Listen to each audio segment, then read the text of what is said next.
los temas que enfrenta el país, como por ejemplo la polarización, que es algo que venimos arrastrando hace mucho tiempo. Y hay casos de impacto, hay casos que están en este momento, digamos, haciendo noticia, que de algún modo generan eso. Por ejemplo, polarización. Vamos a platicar un poco de ahí, y de eso, mejor dicho. Y, por ejemplo, ahí ha sido noticia, por ejemplo, el tema del Tribunal Supremo Electoral, quienes quieren que se integre inmediatamente. Hay, después de una licencia, los magistrados que están fuera del país se van a quedar de vacaciones unos días más. Hay gente que está viendo esto con malos ojos, otros que lo ven como lo normal en la situación que se está viviendo en Guatemala. Pero, ¿cuánto tiempo deberían de tener las Cortes para resolver y terminar con ciertos casos que podrían de alguna manera aliviar la polarización? Es lo que algunos creen. El gran rasgos del tema ya se lo presento. Y ahora a nuestros invitados. Presencialmente está el licenciado Aníbal García, ex candidato presidencial, ex diputado y abogado también, por supuesto. Y el licenciado Francisco Quesada se encuentra por la vía telefónica. Él es parte del Centro de Investigaciones Económicas Nacionales CIEN, es investigador, es catedrático y también es el actual presidente de SEDECO. A ambos, gracias por estar acá. Empiezo por el licenciado Aníbal García. Estamos empezando el año, licenciado, y yo di un grandes rasgos de temas que son así que son transversales para un país como el nuestro. Pero tomando en cuenta que si todo sale como, digamos, está programado, habrá un cambio de gobierno el 14 de enero. El tema de la polarización, ¿qué podrían hacer, digamos, los operadores de justicia, los magistrados que tienen a su cargo casos de alto impacto o de impacto, como para poder ir dando una idea clara de lo que está ocurriendo en el país y aclarar panorama? Pregunta muy larga para un periodista, pero es para dar contexto también. Así que, buenos días. Buenos días. Feliz 24, por supuesto. Muchas gracias, muy amable. Buenos días, Felipe. Buenos días al licenciado Quesada. Buenos días a la audiencia. Bueno, pues yo creo que algunas veces hemos escuchado por ahí que aquella frase que dice que no hay fecha que no se llegue, ni plazo que no se cumpla. Uh-huh. Y creo que el año pasado fue demasiado tortuoso a raíz de una inesperada eventualidad, de un acontecimiento que no estaba programado en los planes del status quo, por decirlo así. Y esto hizo que la llegada de un proyecto político que no estaba en los planes, porque así hay que sostenerlo, y que representa una alternativa, una posibilidad de cambio, una posibilidad de transformación del país en la línea en que deberíamos de estar, hizo que el 2023 fuese un año atípico, totalmente atípico.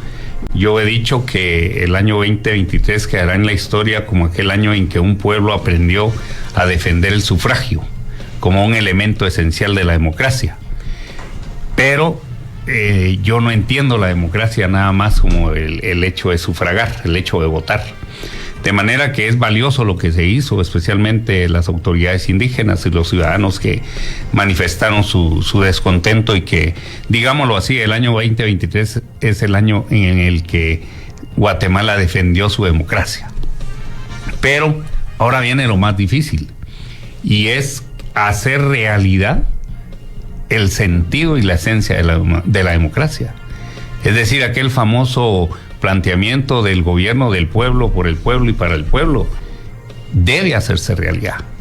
Y es ahí en donde hago esta referencia para introducir un poco el diálogo que usted está proponiendo.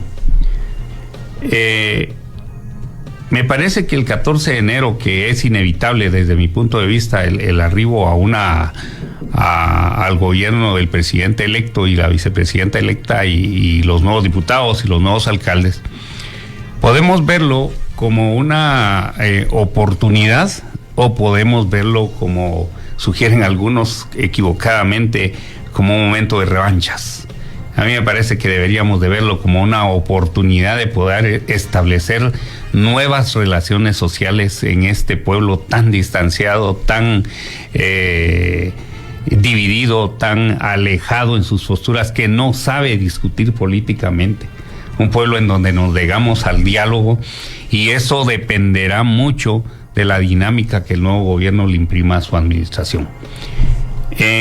Creo que debemos aprender que hay 3 elementos que son esenciales y que deberían de ser baluartes tanto para el gobierno como para la oposición y para todos los sectores de la sociedad, y es que los términos democracia, república y Estado de Derecho son reales, y que esa sería la ruta que nos debería de llevar a la posibilidad de poder sentar un cambio de época en este país.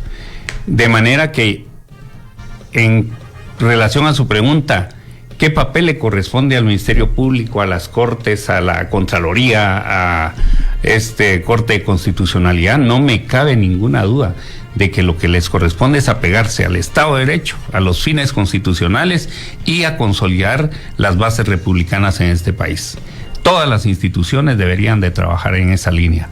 Y en cuanto al gobierno, creo que va a tomar posesión, creo que es válido un planteamiento que toda la vida he realizado en relación a que lo que el gobierno debería de buscar es trabajar con base a un pacto de nación.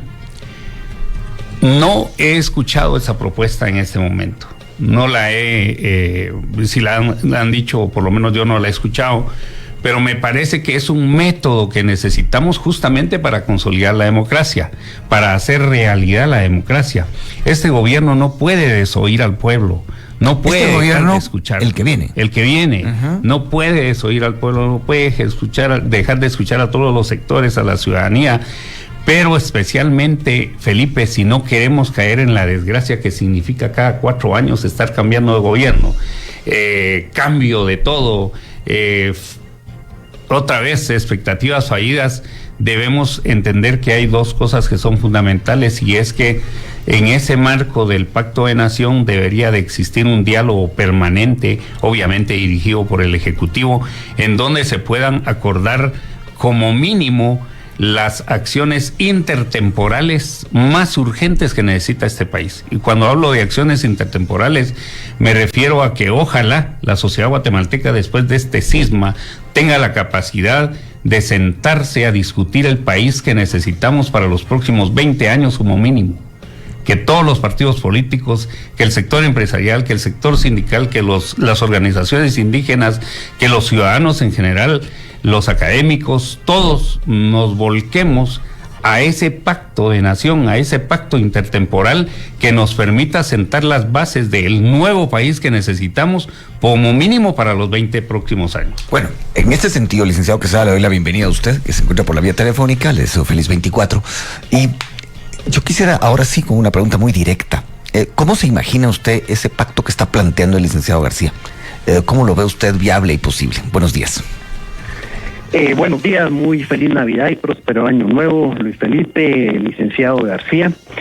Pues en lo que tenemos aquí es, antes de avanzar, lo que tenemos es que recuperarnos, porque el sistema republicano, que es el que preserva ese equilibrio, que es el que preserva que ninguna institución esté sobre otra, que no haya esa arbitrariedad que hemos venido viviendo de décadas, pues el sistema no va a ser viable si no empieza a existir ese balance real. Es sabia la Constitución es muy avanzada, la Constitución tiene grandes principios, lastimosamente han sido desatendidos y lastimosamente se han encontrado recovecos para empezar a doblegar un poder sobre otro, y el tema de pesos y contrapesos pues empezar a relativizarse. Entonces aquí lo que tuvimos después de este proceso eleccionario, que fue un proceso bastante convulso, como son todos los procesos eleccionarios, no solo de Guatemala, sino que vayamos a Estados Unidos, que todavía siguen en disputa de la última elección, para poner un ejemplo, al final las instituciones fueron respondiendo, pero al final lo que nos fue dando esa radiografía es que cuando alteramos el sistema republicano, tarde o temprano nos pasa una factura muy grande.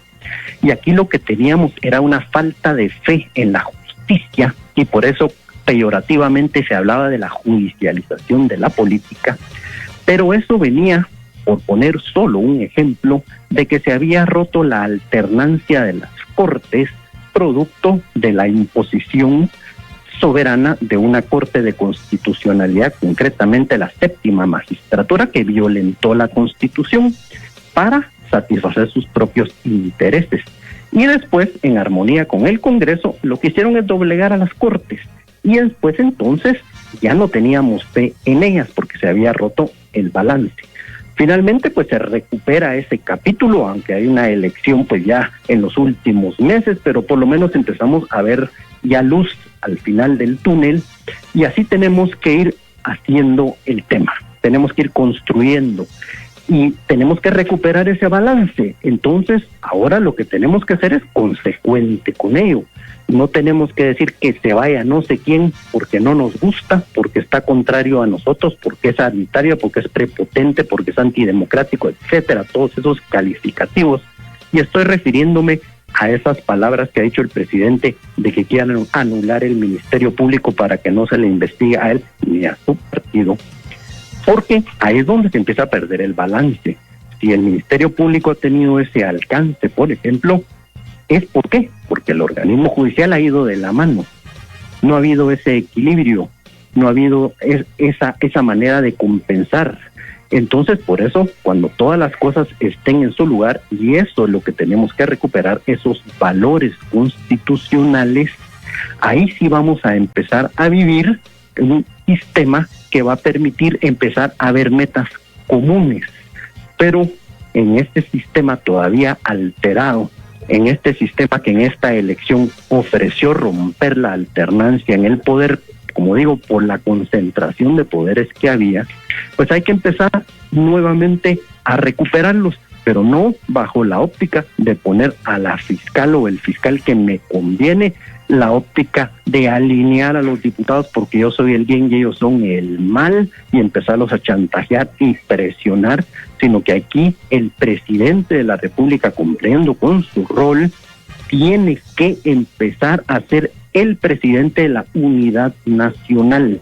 Y la unidad nacional es que nos tiene que representar a todos, a los que votaron por él, a los que no votaron por él, a los que se opusieron a que llegara al poder, a los que ejercen poderes opuestos a él. Él tiene que ser el representante de la unidad nacional.